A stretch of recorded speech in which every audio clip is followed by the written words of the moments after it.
Raila, as you say, was more than a brother to me. He was we grew up as twins, because the difference between us and him is only 1 year, 2 months. Hello ladies and gentlemen, welcome back to the backstory. If you're new here, kindly hit the subscribe button and the notification bell down below so that you can be notified whenever we post a new video. Now, ladies and gentlemen, there is a story that was done by the Star newspaper and the Nation newspaper as well. In the Star, they are talking about the Cold War between Raila Odinga's family and Oburu's family. That is after the death of the former Prime Minister Raila Odinga. And in the Nation, they are talking about Dr. OBURU Odinga speaking about why he feared a post-Raila family fallout. That is the family of the larger Odinga family. And after the former Prime Minister was buried, OBURU Odinga was elevated to the position of the party leader. And at some point, he was interviewed by the Nation TV. And during that interview, OBURU himself talked about his relationship with Raila, which he said was very cordial, and they were using that cordial relationship to manage the multi-billion family business. We grew up as twins, because the difference between us and him is only 1 year, 2 months. I was born in October 1943, and he was born in January 1945, which, if you calculate, you will find is 1 year, 2 months or 3 months.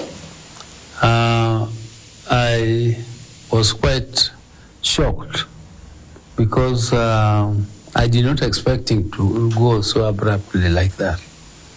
I thought he would be seriously sick, and people, and then you see something which you expect is going to take his life.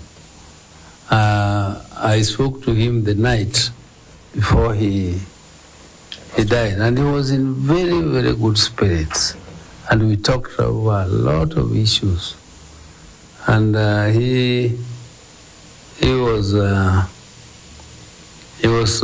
to meet me that weekend. That was Tuesday night. Yes. And we were to meet in Dubai. He was traveling to Dubai on Friday. I was to meet him. I was going to Dubai on Sunday, as he was going to be there for about 4 or 5 days. So we were going to meet there. Now, during the same interview, OBURU Odinga highlighted his fears after the demise of the former Prime Minister Raila Odinga. And OBURU, during that interview, said that he had cautioned Raila Odinga, who is his younger brother, about the risk of a bitter fallout within the larger families if they did not conclusively settle the outstanding matters. And if you listen to what OBURU talked about there, they were going to meet in Dubai. Raila was to after his discharge from India, they were to meet in Dubai to at least settle some of these outstanding matters. And outstanding matters that they were going to talk about were about the inheritance of the multi-million business empire for the family, which was being managed by the two. So that was Dr. OBURU's fear. And had they met with the former Prime Minister Raila Odinga, because as an elder, I was feeling like time was almost catching up with them, and either of them could live without them sorting out all these problems. And this was going to put the family in a lot of wrangles here and there. You just know how these polygamous families do have very, very bitter wrangles when it comes to matters, wealth left behind by the breadwinner. And in this case, that is what OBURU Odinga was talking about. Now, even before the dust settled, Winnie, who is Raila Odinga's last born, came out during the ODM at 20 celebrations in Mombasa, and he made a statement that almost all Kenyans kind of interpreted to mean that she was challenging the leadership of Oburu Odinga as the party leader of ODM. There's something that I wanted to tell you. When it came to the matter of this broad-based government, the people of ODM entrusted one person with the management of that relationship. And that person was Baba Raila Amolo Odinga. That relationship is complicated. And therefore, we are looking and we are wondering, those that are taking it upon themselves to manage it now, are they capable of managing that relationship? I don't think that is a question for me to answer. That is a question for the people of ODM to answer. And party leader is why I'm requesting we need to go back to the people and have an NDC and see who the people want to pick to manage that same relationship.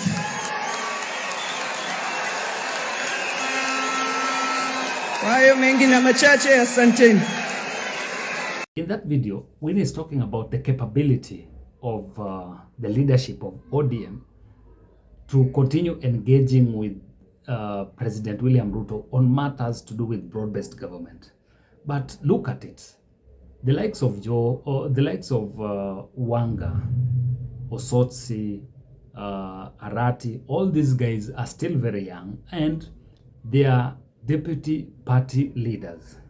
And they can make very, very informative and decisive decisions about the party. So the person that she was challenging here is the uncle, who is Oburu Odinga. Because at some point, she was kind of feeling, it's being interpreted that Winnie is speaking for the family of Raila Odinga. So you'd want to ask yourself then, what is it that is at stake? One is the multi-billion empire by the Odinga's family, business empire by the Odinga's family.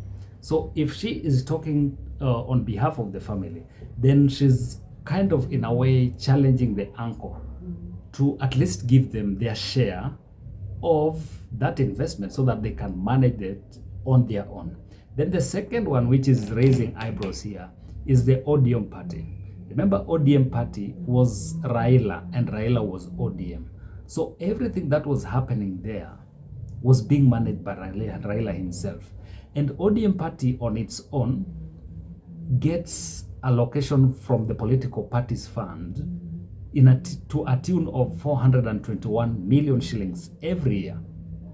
That is saved for the amount of money that is also remitted by governors, members of parliament, and MCs on a monthly basis. So this is a pool of money that the family might not feel comfortable being left out of the management of such funds. Because if they were at the heart of it, whereby they are part of the management of ODM, then at the end of it, they'll make key decisions.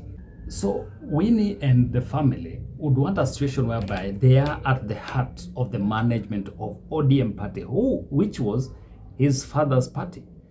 And the funds they are in, they are at the heart of the management of those funds. Because I think ODM already has saved some good money in terms of billions that might be in that account. And if this is left to what would call outsiders to manage, then it will be like the family will be kind of disenfranchised. But Oburu Odinga, on the other hand, came out boldly and kind of told of the people who supposedly was trying to push Winnie to challenge his leadership in the ODM party. Mtoto yangu Winnie akisema ati Raila alikuwa hapo na sasa tutafute mwengine kusaidia kuendelesha hii broad-based government. Ninamwambia hiyo mtoto yangu tutaongea na yeye kinyumbani. Nitamwambia kinyumbani. So Oburu Odinga says that he did not campaign to be made the party leader, which is true because he was just recommended by some party officials. But Oburu Odinga himself brings a lot of stability and wisdom in the management of the party, which so far I think has been received very well by members of ODM and the larger ODM family. Because had it been given to someone else, I know by right now there would have been a lot of conflicts here and there. There could have been a lot of infightings here and there. So Oburu Odinga himself provides that stability and continuity in the party. But something that maybe at some point as a family they'll still come together and talk about is on the issue of the management of the estate of Jaramogi Oginga Odinga. Even though it was not solved before the former Prime Minister passed on, but I know Oburu Odinga, with his wisdom, will come out and sort out these issues, because that is a very large family. You know, people know about Oburu and Raila only.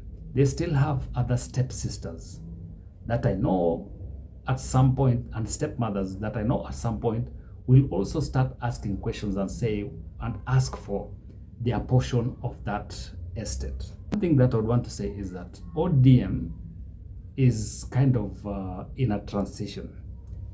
And before they get to the NDC, they need to sort out everything in such a way that when they get to the NDC, then that NDC does not bring division within the party, but it provides a platform for continuity ahead of 2027 general election. Because as you see it, there are so many people here and there who are just looking for the division within ODM so that at least they can take advantage. All in all, I have to admit that Raila left a very, very strong party that has structures that can withstand the test of time if the officials do not become very selfish and greedy, and they can use this platform to at least make this party last for the next 20 years going forward. So ladies and gentlemen, this is something that we'll keep monitoring and we'll keep you guys posted whenever we have any other story of interest. But if you are new here, kindly hit the subscribe button and the notification bell down below so that you can be notified whenever we post a new video. Until next time, bye bye.